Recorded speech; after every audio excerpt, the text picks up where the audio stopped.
Welcome back. Mr. Keeyzo on Keeyzo's Corner.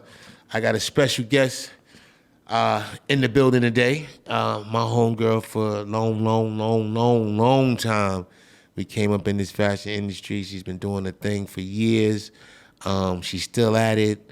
Let's welcome the celebrity stylist. I don't even want to call her celebrity stylist. Let's just call her the queen, Khaliah Clark.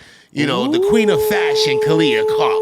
Now I actually have a shirt that says that, so we're gonna bring that back out. Thank you. You gonna run it back? Yeah, but I think I'm gonna do a collab. You're gonna make me some teas that say the queen of fashion.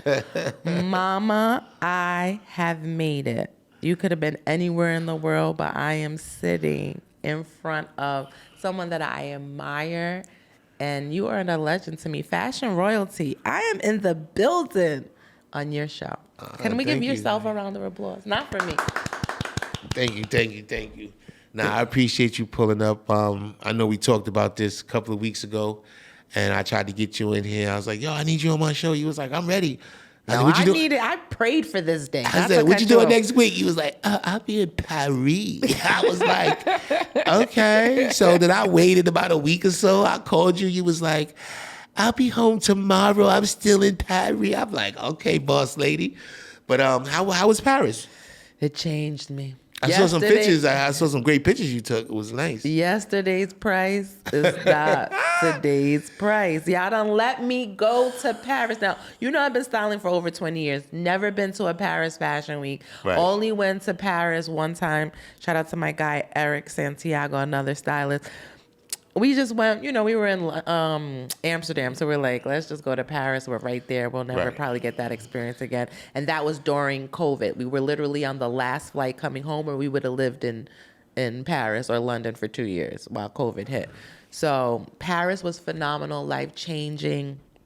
I will be going back in January unless the bed bug situation is not clear. Yeah, I saw that. Listen, and my wife is like, what you want to do for your birthday? I was like, I want to go out of the country. I want to go, not on no island somewhere. I want to go overseas. I want to do something. So she was like, all right, let's go back to Paris. So I was like, oh, that works on my birthday. So then 3 days ago, I seen this bedbug thing, and I'm like, okay, so now, I'm coming with the flashlight on the plane, in the hotel, but I think I should be all right. I think, it's really not.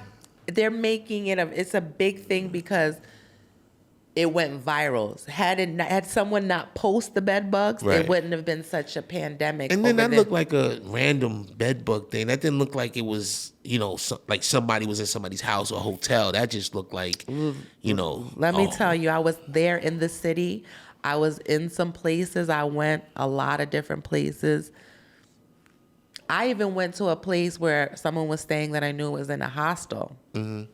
No bed bugs. You know what I mean? Okay. So if you don't see the bed bugs in a hostel, and that's where people are coming in and out the most, then it's pretty good. I don't believe that you'll be in a place where there'll be bed bugs. Nah, I was telling my wife that. I told her last night, I said, listen, because ever since we started working in Fubu, we used to share rooms. We used to be like 3-4 to a room. Mm-hmm. But once we started making money, everything was 5-star, 4-5-star. I ain't even going to say 4-star. It was like 5-star hotels, suites and everything, the whole trip. You know what I'm saying? I would be I would have loved to be with you in that era, just to be around it. I know. I always tell Kiki, share the stories. Kiki, tell the stories. Oh no, Kiki, that's Kiki like the fifth member. She ain't said Kiki and Simone are like the fifth members. Literally, they've been with us almost since day one. Kiki started in the house before we even had a deal. This is news to me. Yeah, Kiki was in the house. Kiki was like an intern or something, and Jay knew her, and She came through. I don't even think she was an intern. I think she went to FRT with Jay. And then Jay, had her over there helping out designing and whatnot. But Kiki's been with us since before we even had a deal.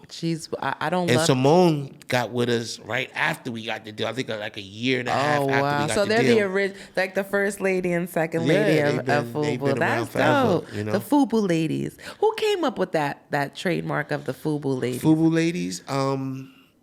Well, we used to get beat up all the time because the ladies didn't make clothes. We only made men clothes. So they used to steal their husband's T-shirts or their boyfriend's T-shirts. Exactly. And then they would curse us out when they seen us like, y'all need to make something for women. I don't know why, this, that, and the third. So we was like, okay, cool. So we tried it, but the first trip at it was all wrong. We didn't put any Lycra in the jeans. So if you wore a size 7, you either had to wear a size 9 or you had to wear a size 10. I'm going to say you had to wear a size 8 or you had to wear a size 10. So, that's like taboo to a woman. She wears size 7. We never go up if she wears size 6, she wants a size 6. She ain't trying to hear all of that. So, we did it with Jordache, and then the second season we put Lycra in it, and then before you know it, that started to go. But we just had Fubu, and then we was just like Fubu ladies. Just like it's Fubu Radio, I wouldn't say Fubu Network, but it's for us by us network, Hotel Fubu, it's just. What are you guys not gonna do? I have seen so much. I'm waiting to see, like, what would be next. Because now you guys, like, radio I was in. When I saw Fubu Radio, I was probably the first. No one has stalked you as much as I have for a place on That's it. why I circled back, because I was like, you know what? When I saw you that night, I said, yo, you know what? Now's the time, because I finally have everything the way I need to have it. Because when you were telling me let's do it, we had like a couple of shows. They were on like once a week, and some of those ladies. But now, I can't say nothing. All the shows that have ever graced Fubu, every single person that's ever been on your platform is successful to this day. Yeah. Bigger than when they started at Fubu Radio. So you already are the Stapleton of really changing. Even I know you have mentioned Mac, but Mac is a different breed. No, he was lit already. I'm not saying, no, hold on. Because I don't want, if he hear my interview, he'll be like, excuse me? No, Mr. Mac was always that dude. However, though, you have to have a place. Now, I love him dearly, but when you have a place that you can shoot from and really have something that shows a quality of who you are, it's a no-brainer. Let me tell you something. If I'm 12 seasons in of Who's Styling Who, my show, right? If I would have been behind Fubu Radio, like even in the beginning when you just only had those couple of shows, I know for a fact that my Who's Styling Who show would be out of this world. And the only reason I know that is because I know marketing, and I know you are solidified by where you're at. And there's no disrespect to any of the networks that I've been on. Shout out to every single network that the Who's Styling Who show has ever graced upon. But a spade is a spade. And you just gotta know. You just gotta know. Just today alone, I haven't even posted the picture that I'm here. Wait till I just put me standing behind. I won't even put the mic first. I'm going to give it in 2 parts. Now I'm putting the mic first. But just the point, when I throw this up, your DMs are going to go crazy. Yo, you had Khaliah on there. It's also going to solidify. It's a solidification for me, because it just shows like, I earned this. This wasn't, maybe your homegirl, but you're only going to bring up people up here that's working. I've seen you since we first met way back in the days in the Fubu office, and Trev was like, yo, you got to meet Khaliah. Shout out to Trevor Clark. She's doing a lot of dope stuff. You see your niece, Miss Maya, out here doing big things. Clark girls. Yeah, no, I brought her up because when she told me she was out here, I was like, you got to come by. I got to spotlight you and put you out there and let people know. And she just did the April Walker fashion show. I apologize, April. I can't wait there either. I went to, this is what I did. Crazy. I did if it starts at 3:30, I'm a little jet lagged. I'm just gonna chill for like a second. The rain's gonna stop and then I'm going to go. When I opened my eyes, the rain had stopped and it was midnight and a tear dropped because I love April. And the crazy part is why I'm mad at myself. I hit April like, did you reschedule an event? I'm back in town. Like the whole to get invited, and then to not show up. I just was like, I'm not even going on social media. Everybody was there. Stacy, all my peers. And I'm just like, this was corny. I was just tired, man. I ain't even gonna lie to you. Because I was going so hard. Like, I was telling somebody earlier, it's like, when you saying, I be going hard, like, I'll be here 8:30 in the morning. Like, sometimes I'll be here 8 o'clock in the morning. Sometimes 7 o'clock, 7:30. So sometimes I open the office or the building, basically, because nobody be on this floor. And people say, yo, why you get to work so early? And I'm like, because I got to go to work. And they're like, you the boss. You don't got to go to work. But you've always done that, though. But I'm like, bro, my mindset has always been like that. Like, why not get to work at 8:30? So by 9:30, 10 o'clock, I got a lot of stuff done.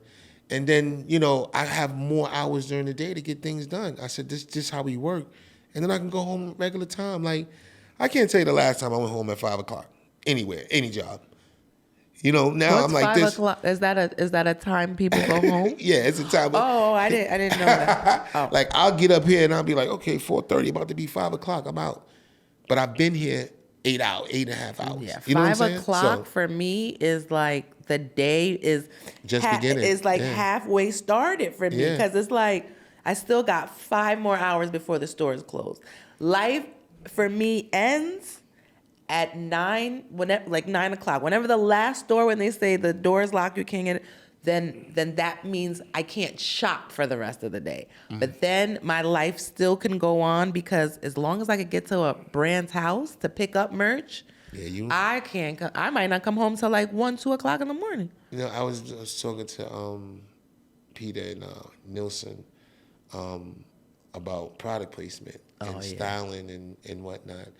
And, we were talking about how a lot of people think they can do it, but they really can't. Like, I don't consider myself a stylist, right? Mm-hmm. But in a sense, I sort of am, but I'm nowhere like you or Misa or, or Brooklyn Bella or, you know what I'm saying? Shout out to Brooklyn Bella. She's doing her thing, man. Yeah, just you guys go out and y'all hit up all these brands. And when you was working, what was the show Redman was on that you did? Oh, the BET Awards. Was that BET? Mm-hmm. So you was like, yo, I'm doing something BET, I'm running around, da, da, da, da, da. And then I was like, all right. And then I see Red and I'm like, that's just so dope. That's just like a dope street. Like the way you put it together is like a dope street look. And that fits him because that's who he is. And you have to know the artist, because we had this conversation earlier. I said, a lot of times I was dealing with people like Slim Thug was like, yo, I don't wear button-ups. Like, don't ever bring me a button-up. Nothing. All T-shirts. I was dealing with a Trader Truth who was saying, yo, bring me a 4X size 44. And he looked like he a 2X, no bigger than a 2X, if a 2X. So I used to ask him, like, yo, why you wear your clothes? Because I need to know. I just need to know. Like, and then I had guys like, what colors do you wear? Mm-hmm. What colors do you don't wear? Mm-hmm. And you have to figure all this stuff out. I was saying how Jagged Edge, they, 5,001 flavors, used to put them all in the same color or in the same outfit. So I was like, okay, I could do that too, but 5001 did that already. So that, so how could I use that imagery and kind of customize it? So what I would do was I would give them the hood look, the same look, but it's just in different colors. Yeah. So it'd be like, you have this racing jacket on, you got this leather jacket on, you all have Timbs on, but it's just, so you really have to know the artist to actually style them, because it's cool getting on set, but then you got to get past you got to get tell them because it sounds better coming from you, because when I say it, I'm the crazy and mean. So let's hear from you. I used to have to deal with the people on the label.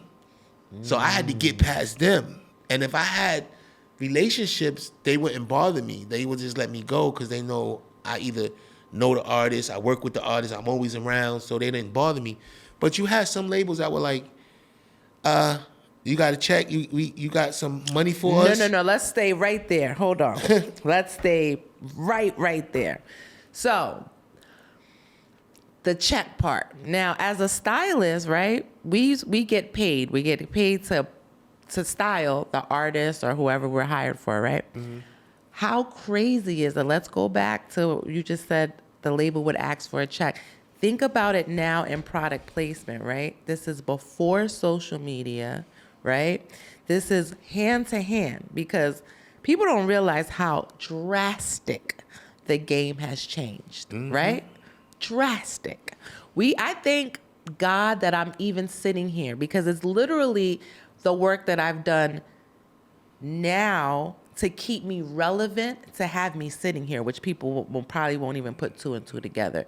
Because styling back then is nowhere even in the same realm as styling now. Because now you have artists who think they're a stylist. They really just think because they have style or no labels, because a lot of artists are just outright label whores. They don't even know any history around fashion. And I know this because whenever I ask a girl,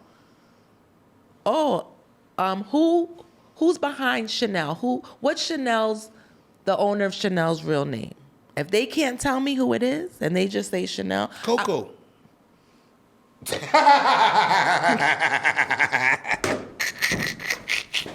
Yeah, we're going to leave it at that. Follow him on Instagram, ladies and gentlemen. Oh, man. But that's what I'm saying. So I know what you mean. Just simple things like that. When you can't pronounce it. And as a stylist, I had a baby at 15, right? So I pregnant at 15, baby at 16. I wore that scarlet letter of you can't hang out with her. You know what I mean? Like, she's too fast. All these things. And I see where the world is now. You was slow as hell I'm compared to super slow. So I want to shout out all the teen moms that didn't get to show us, that really, lived the real life, the real hand-to-hand hustle. Because I look at these kids now, God bless you all, because, yeah, they got some money. That's the difference between now and then.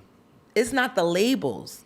Is these artists actually have some money, whether they're scamming, doing whatever they're doing, right. They got a couple of dollars. That's why Meth said, how are they flying private? You get what I'm saying? I'm with Meth because my thing is, how do you automatically come and you're a new artist and you automatically want labels? Like you just automatically just want Gucci, Louis, Prada, Burberry, Hermes. Like I'm just sitting home, I'm just thinking of life.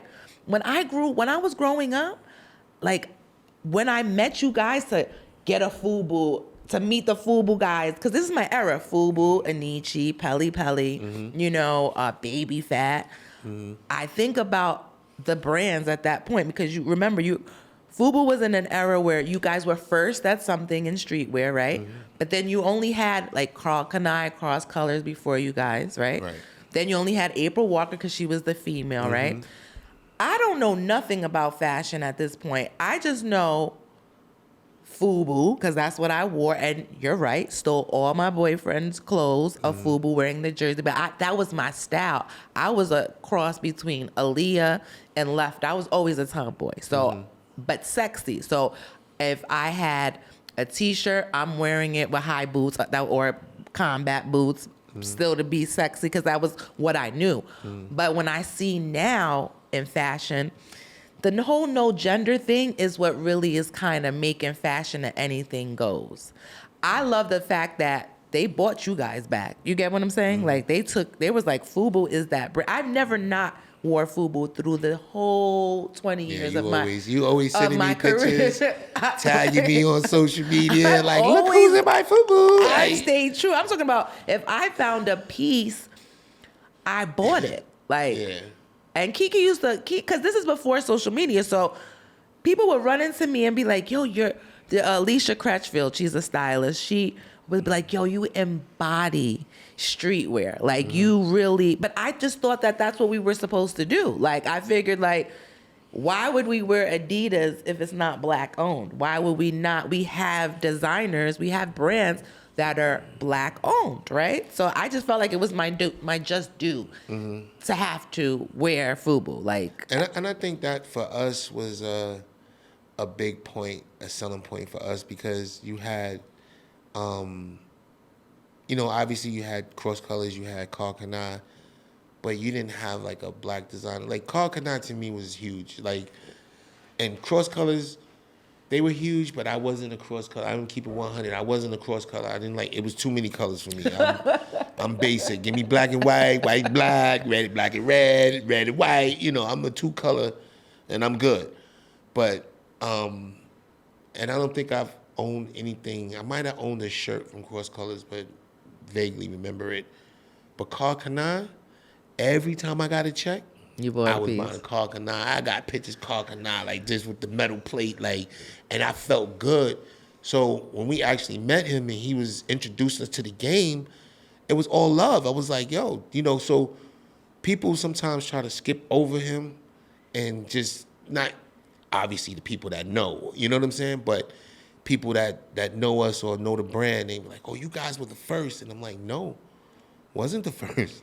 You know what I'm saying? I correct them immediately, and I always give props to Carl and Cross Colors and even April Walker, because she was around back then as well. She just was doing her thing. People got her confused because she was a woman. If April, and it's a sad thing, is just that a woman doing a male's brand was almost kind of unheard of. That's why I loved her, because I was like, wow, like April was dope. And she's still dope. And what's dope about her is how the crazy part is why all the legends still rock with me is because I was going to like, okay, April, well, what piece do you have? Like, you know what I mean? Like, I know you got some stuff. Like, I know. And believe it or not, if anyone gets the opportunity to really meet April Walker, if she lets you come to her secret villa in Brooklyn, like her showroom, I guess we call, it'll change your life, because she has Biggie, she has Tupac. No, she got everybody. She got everybody in her bed, but so do you guys. Yeah. Like, literally, like, I sit back and that's product placement. There's product placement now, and there's that. To me, that's why I do product placement. To sit there and see you guys on TV in a Martin TV show. You get what I'm saying? Yeah. Or bump that. When I think NSYNC even wore Fubu at one point. It was crazy because when we first started, there were people say, oh, black people started wearing you first, and that wasn't true, because we were selling to people in Seattle and they weren't black. Then we went from Seattle. It was like a cross between Seattle and Japan, like, because we had the 1-800 number, and that's how they was buying it at first. And then once we got to the point where we started not even being in stores, because we were still doing a Black Expo.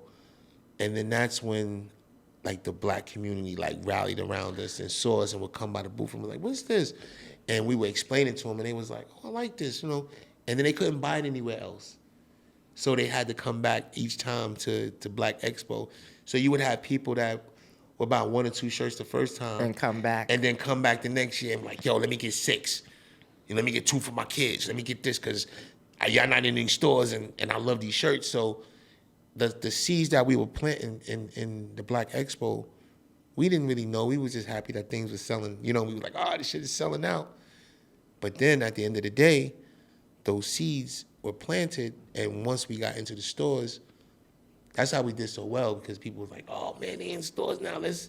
It was crazy. Let me ask you this question. As a brand, like, and just being in general, when did you know that you guys made it officially? Because your brand came, longevity, how long would you say the brand was out? The I made it moment for us was Macy's Windows. So that wasn't the first, was it the first year you guys ever came out? No, it was year what? No, we knew we had something, but when you say made it, like, we were making some money, but when those Macy's and Federated stores started buying, that's when we started making money. You know what I'm saying? That's when the money started coming in, because You go to a regular store and the regular store order is $1,500. You know what I'm saying? And then you go to a Macy's store. That's $1 million. And then the average order is like $5,000 per store for $1,500. Like, you know what I'm saying? This is very key because when I got in the game, I really didn't know the behind the scenes of fashion. I didn't know how much a t-shirt was made or nothing. I just knew branding. And I knew that FB to see it so many places. And then throughout the year, that's what, to me, a brand is when you see it outside of the U.S. When you see it outside of the U.S.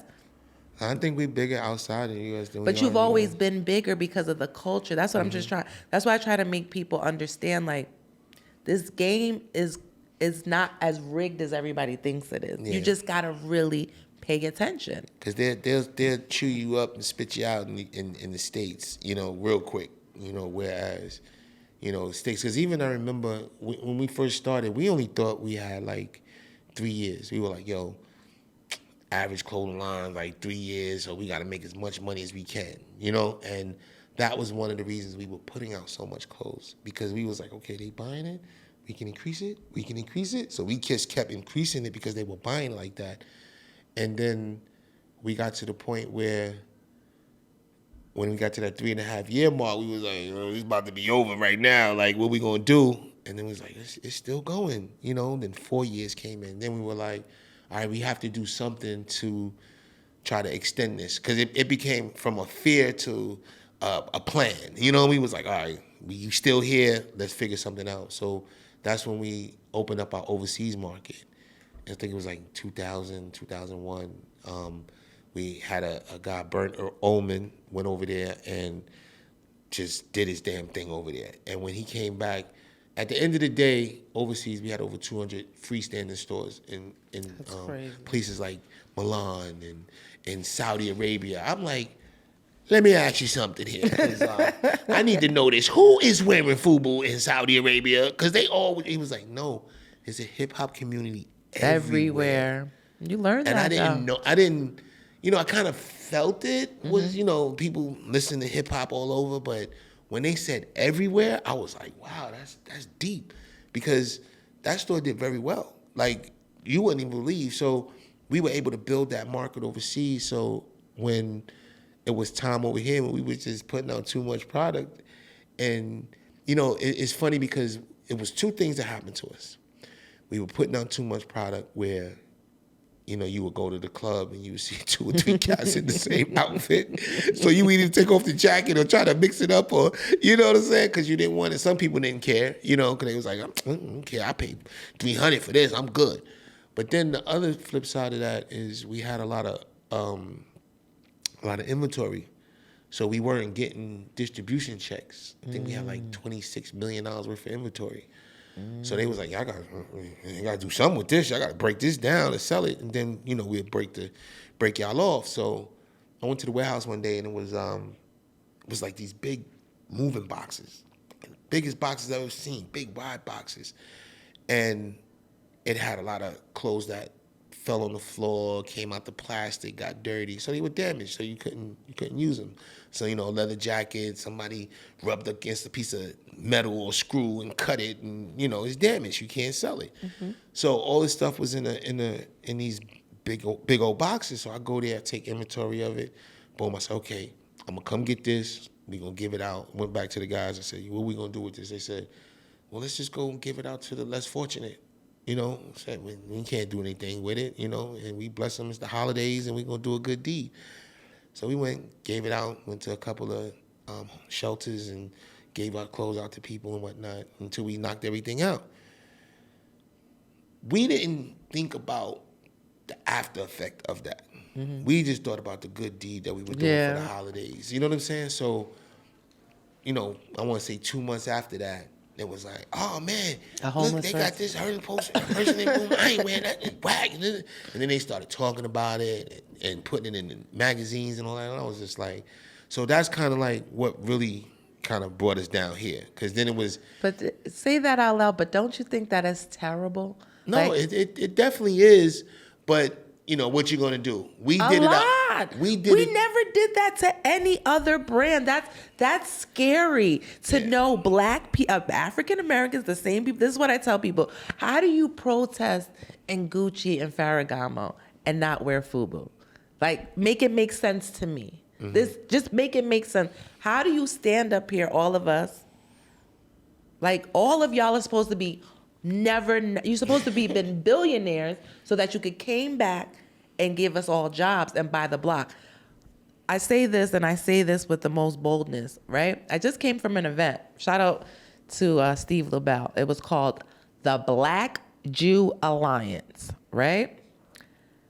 Now, at first, I had to send it to a couple of Jewish people that I knew because I wanted to make sure I wasn't bugging out.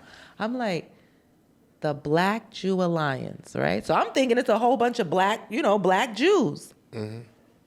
That's not what I saw when I went in there. And that's no disrespect, right? I always go back to saying this because the Jewish people, and you've worked with them, they own everything, right? And then you have to buy from that person buys from this person. We are in 2023. Buy Black became trending in 2019. It's this whole big thing where everybody's like, oh my God, you have to buy Black and support the Black people. I started Who Styling Who, right? 2000, because if it's 12 years, we'll just do the math, whenever that was, right? I got hell from everyone. Like, oh, brands, because let's keep it a buck. All the top stylists were not doing streetwear from June down. Like, Misa, everybody. I don't care. Let's keep it a buck. They shopped at Versace. They shopped at all the big stores. And every top artist would promote Versace. To this day, it's Chanel, it's Burberry. That's always bothered me. You want to know why? Because I feel like as a stylist, this was my one right. This is the one thing that I could say I had the control over. I know what you and that say. was, I can put on whatever I want on any artist, right? Anybody will tell you, if you coming to me with a $200 budget, how am I bringing Versace? This is why the game is messed up. How am I bringing you Gucci if you gave me $500 and that is including my fee? Because we're going to keep it a buck. So styling changed drastically because stylists, just to have a job, you were bringing stuff from your closet. That's never been me. That's why I've always specialized in product placement. That was me kicking stylists back behind you're a borrowed girl. You're borrowed because you're paying the stylist to go with their connections to go get you the top tier stuff. That's what a stylist does. My niche was, you're only going to wear it once. Why follow the trends? Create the trends. That's always been my niche.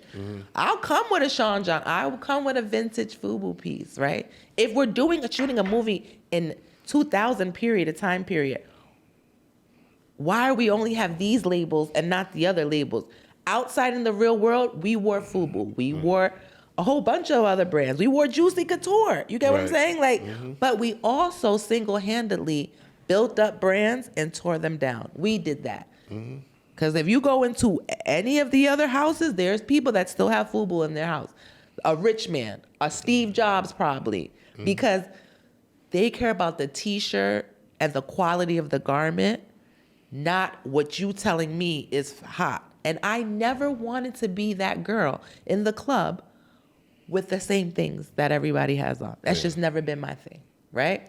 So now, remember, streetwear died. It literally, there was no streetwear supposedly. And that's when I really went hard for just branding in general. Because if there's no streetwear, right, and you're telling me all these big brands now have made streetwear clothes because they were couture brands, but because we, the number one consumer, have to show that we have to be in these brands, that made me so mad that I had to change. I had to. Like, I felt like it was my duty to keep us alive. You get what I'm saying? Like, but it's crazy that you say that, because now that you say that, I think about back then and how because everybody was trying to move up the ladder. They were trying to escape from streetwear, escape from this level down here, and they were going up. Because I noticed when I first started dealing with stylists, like y'all was like my best friend. You know what I'm saying? Because if I had a relationship with y'all, I had an end to the videos, I had an end to the photo shoots. You know what I'm saying? I know I had a person that was on the inside that was gonna look out for me. So I loved you guys. Like, I was like, oh man, this is my homie right here. Like, she gonna take care of me.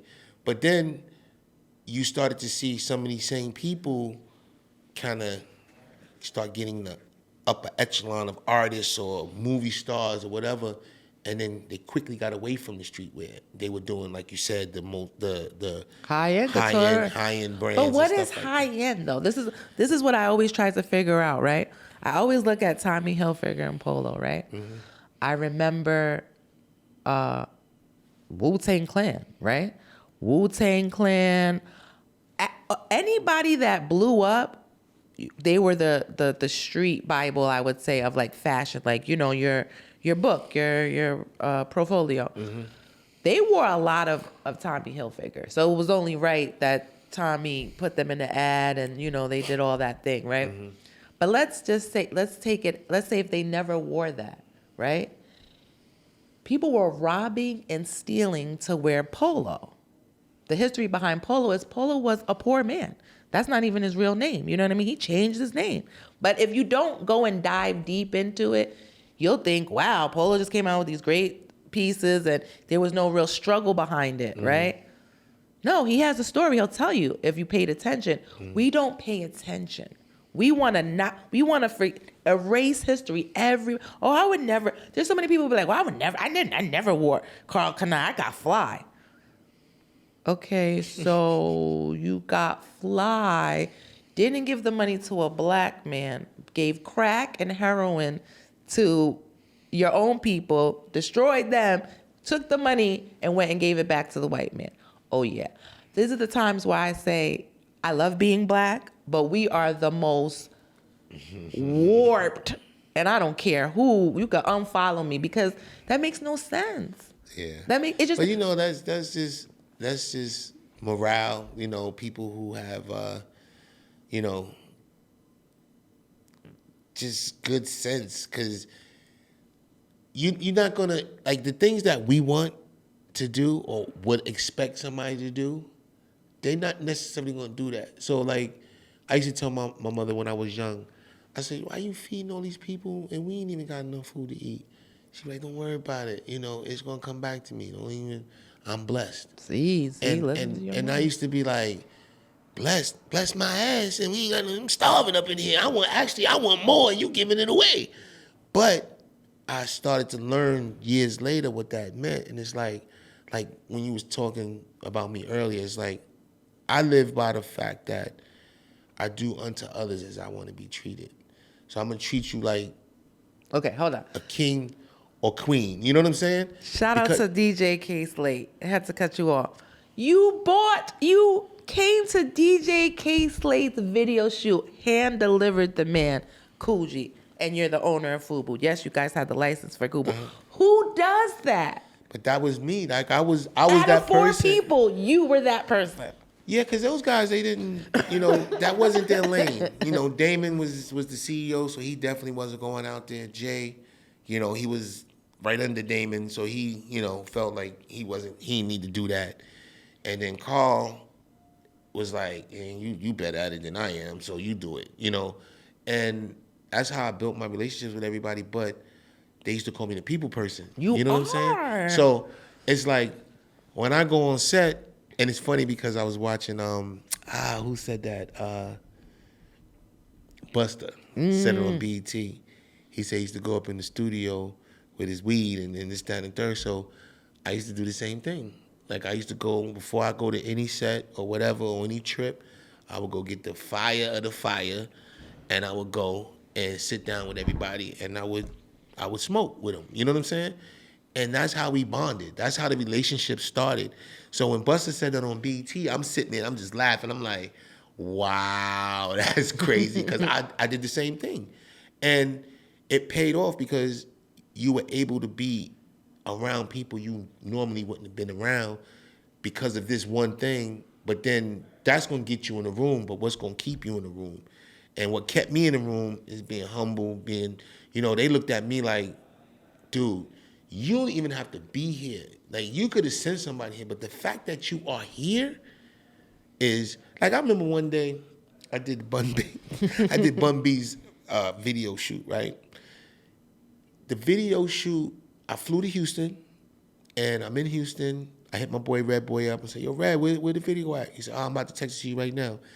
So I'm in the hotel getting dressed, packing up the suitcase, everything. I get the text. So, Port Arthur, Texas. I said, Port Arthur, Texas? What part of Houston is that? I said, put it in navigation. At the time, it was MapQuest. So, we ain't had the Waze and all these little things we got now. So it was MapQuest. I put it in there, and it was 90 minutes away. So I said, where the hell is this video shoot at? Like, so I get in the car, put it on, I drive. They got some bugs down there that you gotta ride through at a certain time of year. They hitting the car like paint, like somebody shooting a paint gun. It's like, bap, bap, bap, bap, bap, bap, bap. And I'm like, what is this? So I'm constantly, I didn't, in an hour and a half, I went through a whole thing of windshield wiper fluid. Oh, wow. On the rental car. Now, it don't take nothing to wash it. When they were like cement. Like when they hit your car and like gray cement was on your thing. So you had to quickly wipe it off or it would dry and then you couldn't get it off. So anyway, I go all the way down here to Port Arthur, Texas, right? I get down there, never been to Port Arthur, Texas before. I get there, I'm like, okay, pull up. I see his house, pull up right on his front of his mother's house. When I got out the car, the look he gave me, he was like, bruh. You came to my mom's house in Port Arthur, Texas? Oh, man. He was like, yo, I fucks with you, bro. I'm sure. He was like, nobody ever came out here. Like, so it's things like that in places, like I said, that you will be in not knowing, you just trying to get a job done. And like I said, it wasn't easy, man. It'd be times where I didn't get the job done, but I got the job done 90% of the time. Yeah, like it's only a couple of times I went somewhere and I ain't get nothing placed, but I mean, I feel like, and without you even telling the story, I feel like if you didn't get something placed, there was logistics, and you're not gonna tell the whole story just because. I can't see nobody just outright not rocking with the brand. I just know everything because I'm in the game. I just see it's politics behind everything. Even now, like on the relaunch, when I don't know how many people were excited about the Fubu relaunch, was like this. I said, wow, they're smart. Bring it out for Forever 21. People don't even know Shaq owns Forever 21, has a stake in that. Mm-mm. That's why I shopped all these years of Forever 21. Mm-hmm. People are like, why are you shopping? Because Shaq owns it. They're like, what are you talking about? I'm like, I need you guys to just research. Let's be smart, Black people. Let's know who's really behind these things. A lot of people don't do their research. Okay, but this is why, can I just say this? This is why we're in the world that we're in. That news is not even credible anymore. You'll go to social media first, believe what a blog has put before fact checking. And you know how many people we have killed without even knowing if they... That was the cough, guys. Follow the cough on. This is with New York smog. Ever since we got that, it seems like ever since that Canada thing came up. Yeah, I've been coughing like, yeah. So we're gonna pray for New York and the smog and the lantern bugs that are flying around. Is this real out here in Gotham City? But yeah. But that's the problem that I have with fashion. I know that's why I'm not a millionaire. I'm not a millionaire because I'm smart a little bit. Like, you could be book smart, street smart. I'm smart in fashion, and they won't let me all the way through. They're like, it's almost like they spoon feed me. That's why you could laugh at me, but people are like, oh my God, when I say, Mama, I made it.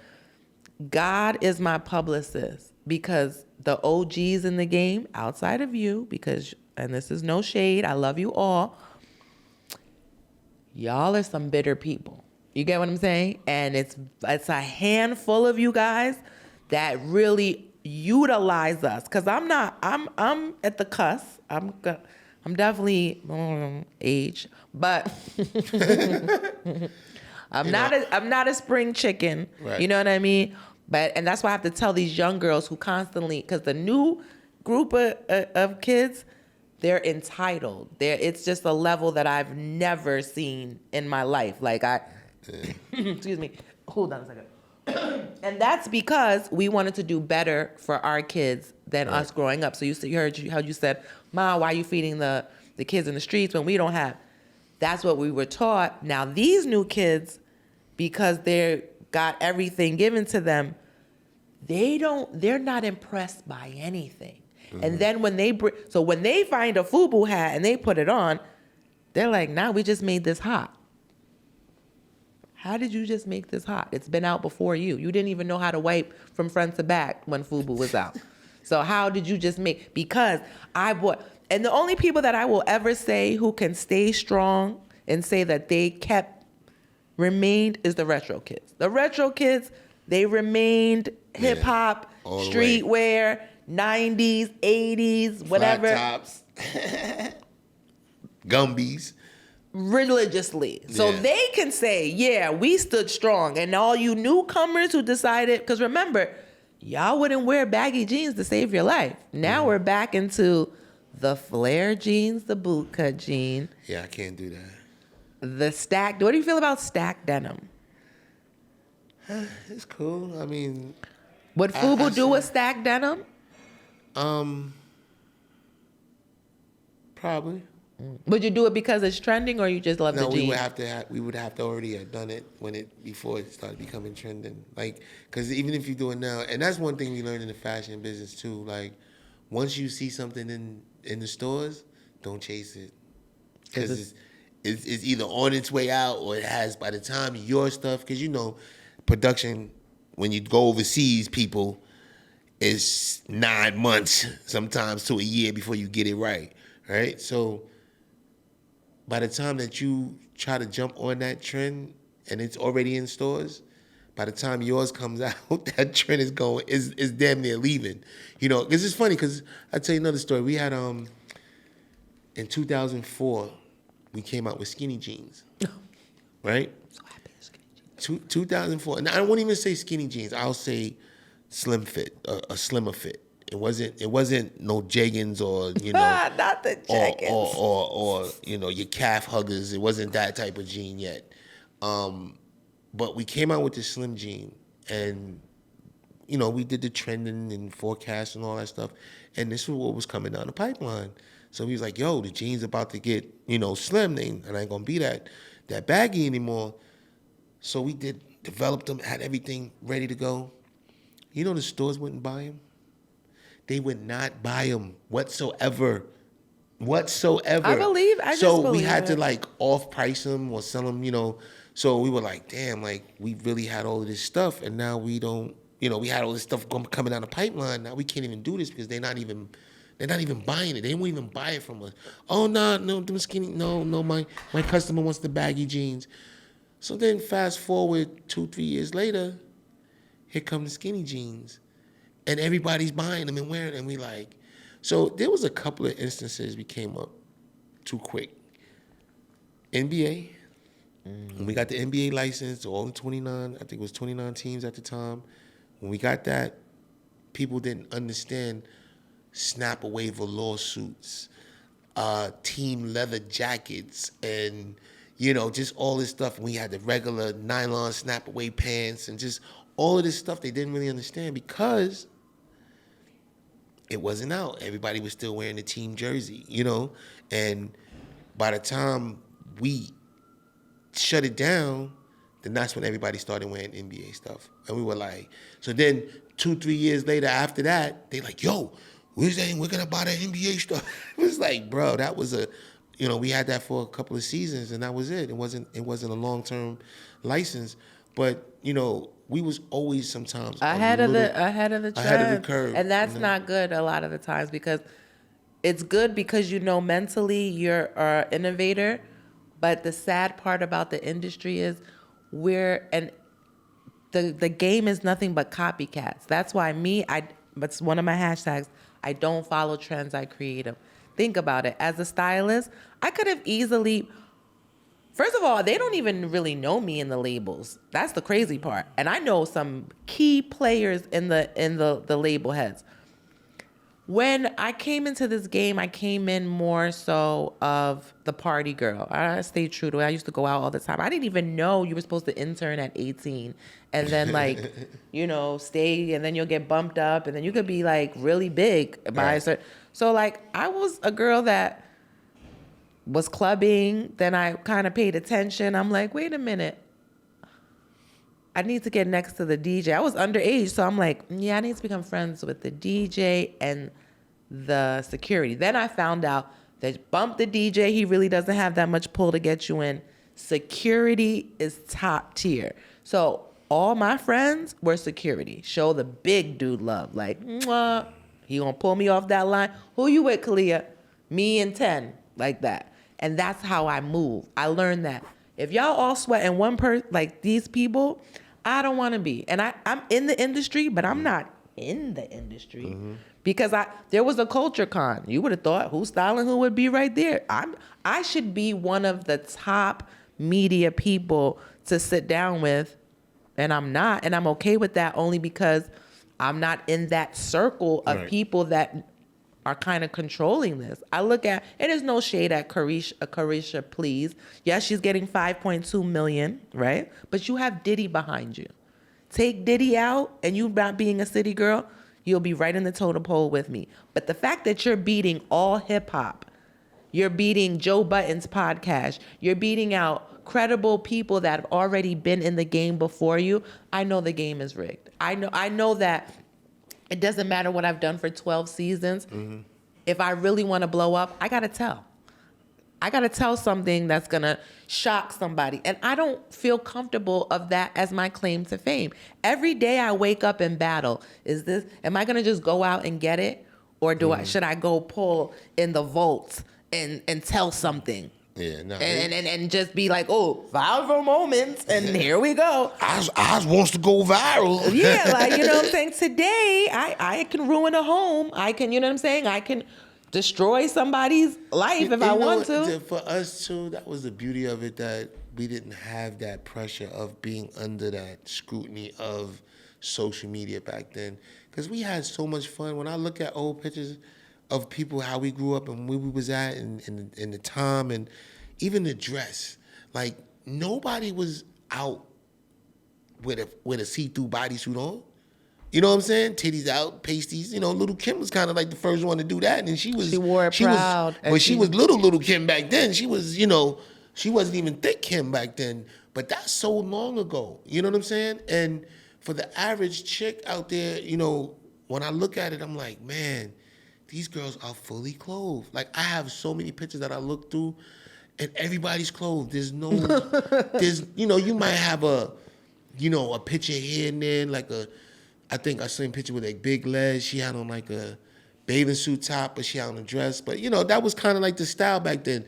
But nothing more, scandalous than that. And I'm like, wow, like, when it just become like you just had to wear the least possible. Like, I'm over twerking, right? I told my wife last night, I said, listen, I said, that twerking is getting old.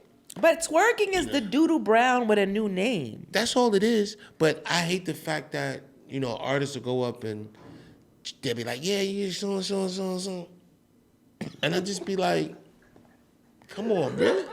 I'm like, is this what we doing? Yes, like, it is, because people don't speak, they twerk.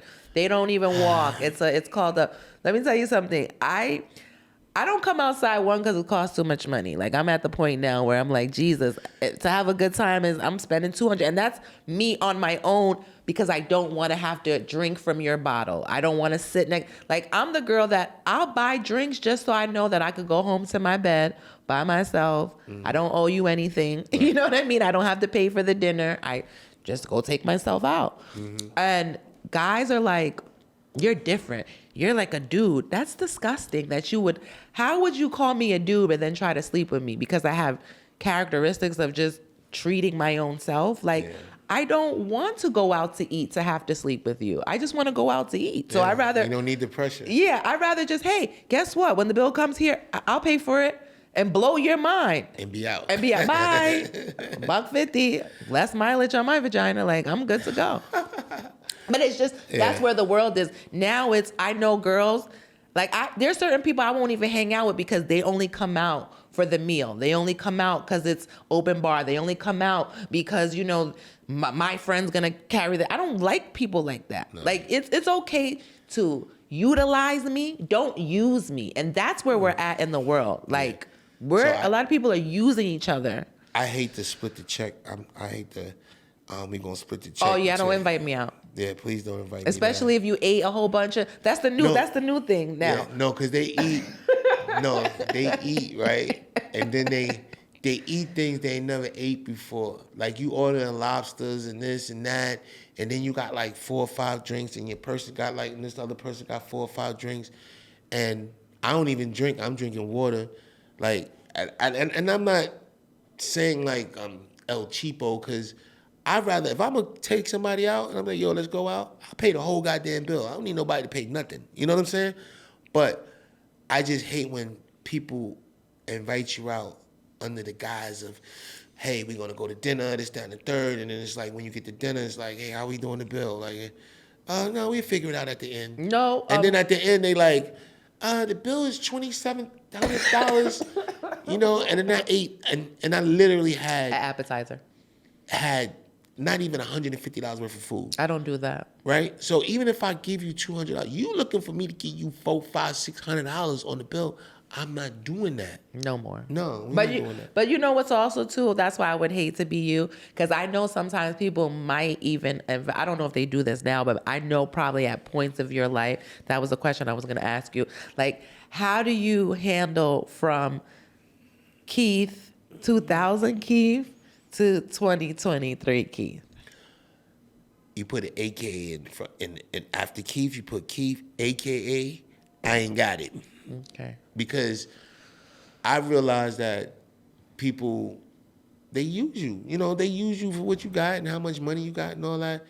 And then when you get in the jam, I remember one time I left my wallet home. I was rushing out the house. I just happened to leave my wallet home. So I was around my dude, and I was like, yo, give me a couple $100 real quick. And he pulled out a knot. And I wouldn't have asked him if he didn't pull out the knot. You know what I mean? But he pulled out the knot. I said, yo, give me $200 till tomorrow. I'll give it back to you. I left my wallet home. Come on, man. You got money, man. Don't. And I'm Nobody like, said bruh, you didn't have money. I'm looking at him like, bro, I wouldn't have asked you if I had it. I said, I left my wallet home. That's the only. You know what? Never mind. And when he got in the jam the next time, I went and asked my dude, and my dude just, because my dude know if I ask, he said, you never. And when he gave it to me, he said, yo, bro, nigga, if you ask for it, you need it, because you don't never ask for nothing. So he gave me $200, because I wanted to go out, and then I wanted to take my wife out that night, but I didn't want to go all the way home to get my wallet. So when that dude got caught in the jam, I let him sit right there. And he was like, yo, you got caught? I was like, nope. Sorry. And he was like, come on, Keith. I know you got it. I was like, nope. Sorry. I mean, to the point where he was mad at me. Like, we stopped talking after that. I'm sure, but the fact that he even had the balls to fix to ask you when you did, people don't, that's something, that story resonates so well. And then I was having a conversation earlier when I was telling him, like, I went through a depression, and it was like, I was really going through something that I never experienced before. Like, this was something I never experienced. So it was taking me, for a loop here. And I was just trying to figure things out. And people were still asking me, yo, let me get $5,000. I'm like, bruh, I'm kind of going through something right now. I don't even want to hear you fix your mouth up to say that, because my mind frame right now is on another level. Like, I'm dealing with a lot. And they don't believe you. Like, they don't believe you. And I'm just like, okay, I don't got time to sit here and explain it to you. So, and I used to just stay to myself. Like, even now, I realized that it's just me, my family, my wife, and I got a couple of friends. You know what I'm saying? And then I got people I rock with. Other than that, like, I'll never come to Khaliah, say, Khaliah, listen, I need $5,000. That's not your responsibility. You know what I'm saying? But that goes the entitlement, because believe it or not, people, I'm not going to say no names, but I look at it as a dissatisfaction to me because I feel like as hard as I hustle, I'm still not at a level where I need to be. You know what I mean? And Exactly. It's great that everybody, because, shout out to Peter Paul and Nielsen, I just saw, leave before me. I look at them and I'm like, you get into it, because they don't do certain things without a certain type. You know what I'm saying? Like, you have to come with a certain package. That's the first thing I just asked him about Brooklyn Fashion Week. Hey, what brand you got? He was like, send me over that deck. And that all will always separate you from the next person, because I'm always trying to help everybody. I'm like, well, at least if you just have a buck. And that's why I'm in the situations that I'm in, because you can't sell yourself short anymore. I've learned that. In the beginning of my career, I would style you for free. I mean, because it was like I was just trying to like get in and so I was like, I got clothes and like perfect example, DJ K Slay, may he rest in peace. I told K, like, yo, can I style you? I just want a shout out on the radio. He was like, what? I'm like, yeah, like, cause like I'm styling, nobody really knows me. If you like keep promoting my name, they're gonna ask you like, who's Khaliah and why you keep shouting her out? Mm-hmm. He was like, all right. So the first video, Rockstar, when you drop, let me tell you something. That's why I always bring it up.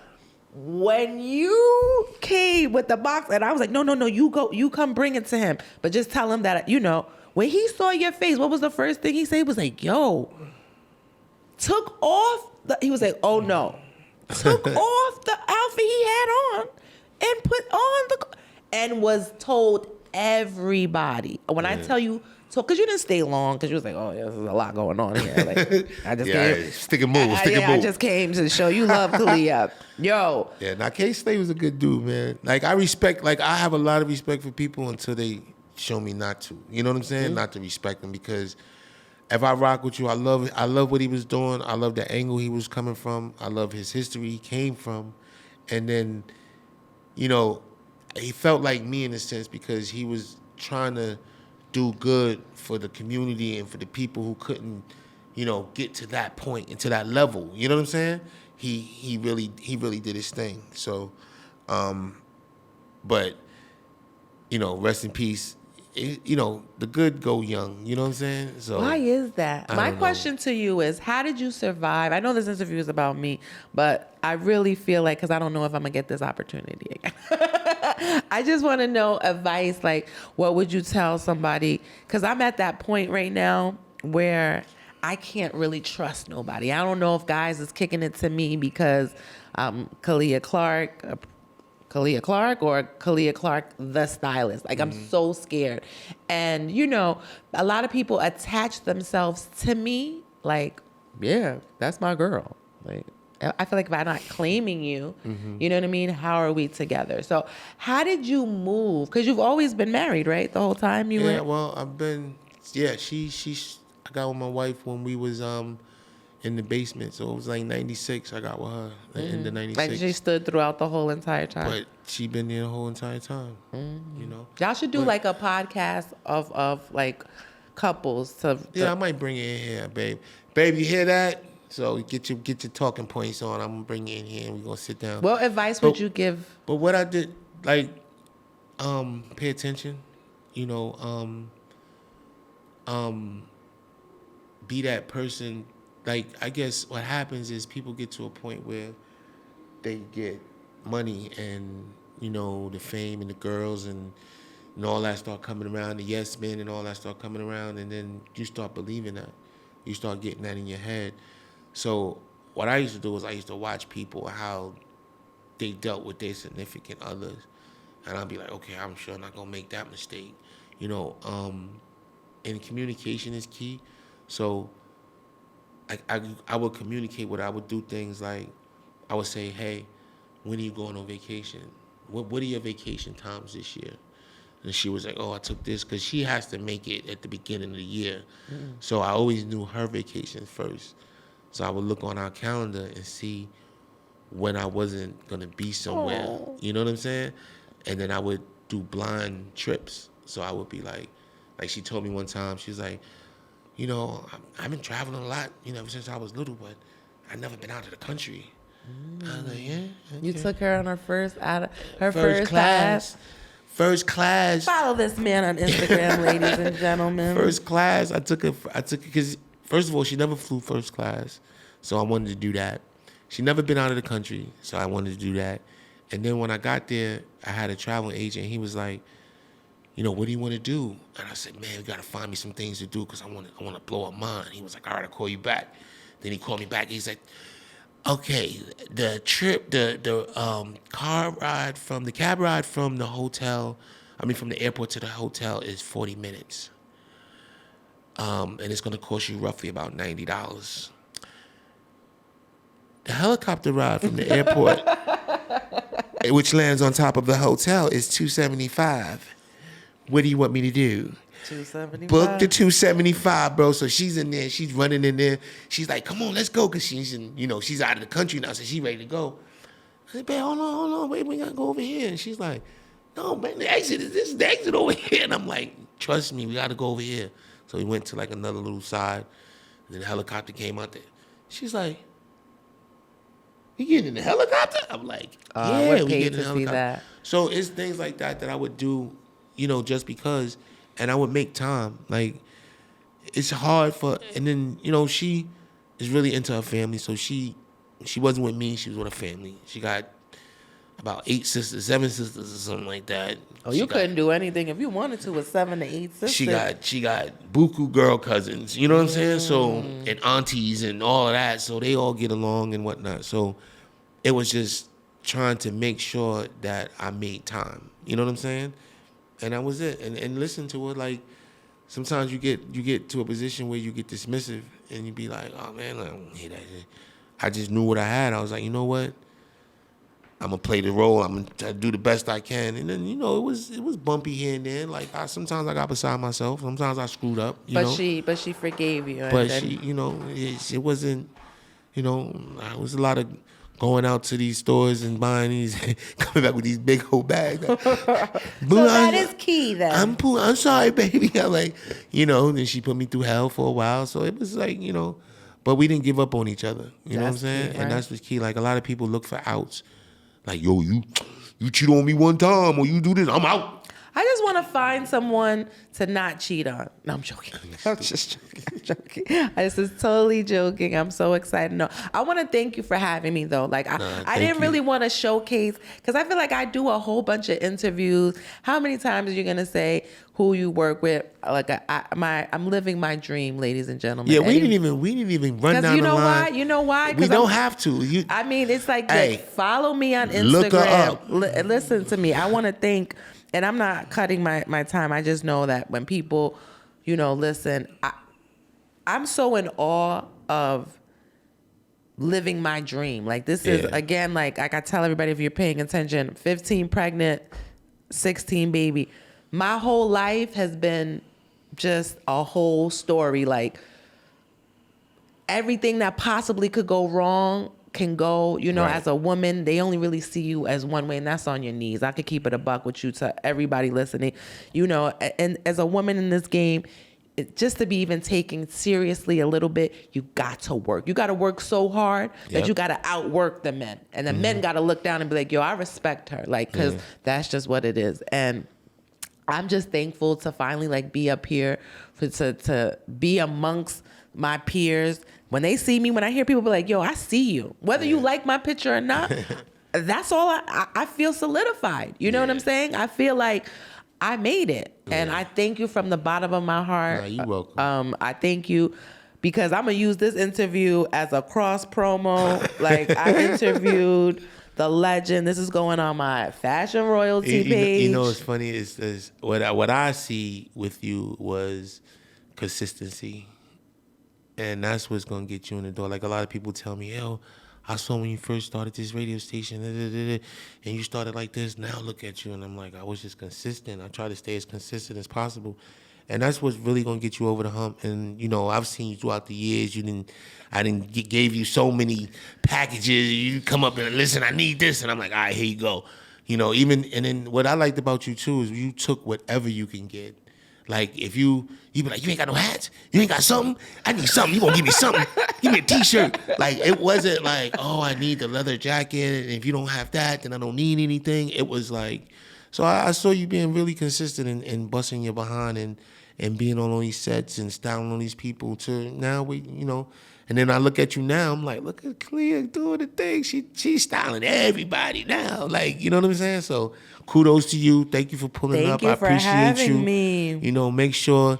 Matter of fact, before we go, give out your handles so people can follow you on social. Do not stalk me and and don't slide in my DMs if it ain't about no money or you wifing me up. Okay, that's where you went wrong when you hit the wifey up, because then that's the toe in the hot water like this. Like let me put my foot over here like if that. You're a prince, I'll marry you. No, I'm Khaliah Clark. I'm gonna spell it out: KHALIAH Clark, CLARK, on every social media platform. Find me, Google me, and hire me. I'm looking for some checks and collaborations, and I want to thank you. And I will be back up here. I don't know how you're going to bring me back up here, but we're going to figure it out. You're always welcome. I'm going to come, and I'm probably going to anything ask you if got I could going be his on, co-host or something. Now let's do a show. Let's do a show together. What would our show be called?